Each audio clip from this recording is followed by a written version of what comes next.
تعالى اقول لكم ليه بقالكم 3 شهور رايحين جايين على الجيم ودهون البطن ما بتنزلش، وليه هي ارخم حاجه في النزول.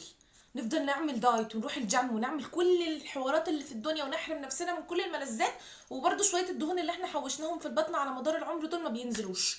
احنا لما بناكل الجسم محتاج طاقه فبيكسر الاكل وياخد منه جلوكوز يدينا طاقه. جينا احنا منعنا له مصدر الكربوهيدرات او السكريات اللي احنا بناخدها، هيعمل ايه؟ هيفضل ساكت؟ لا، هيحاول يتصرف. الخطوه الاولانيه اللي بيبدا فيها ان هو يحاول يجيب سكر من مصادر تانية، يكسر دهون ويطلع منها سكريات، عمليه كيميائيه عاديه بتحصل في الجسم. الموضوع مش بيمشي بالسهوله دي، لان اخر دهون بيروح يكسرها هي دهون البطن.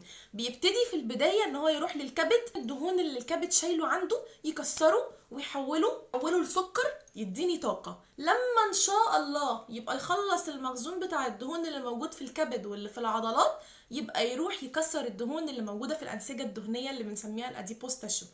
ودي تكسيرها صعب ورخم جدا. ده السبب اللي بيخلي دهون البطن هي اصعب حاجه بتنزل لما نيجي نعمل دايت او نحاول نخس. نيأس؟ لا، ما بنيأسش. دلوقتي احنا فهمنا السايكل بتمشي ازاي، فهي كده كده هيجي عليها وقت وهتنزل، لان الجسم مش هيلاقي حاجه تانية يبتدي يتصرف منها. والصح ان الجسم يتحاول يتخلص من الدهون الزياده اللي متشال عنده على الكبد، لان الكبد الدهني ده مشاكله اكبر واصعب بكتير.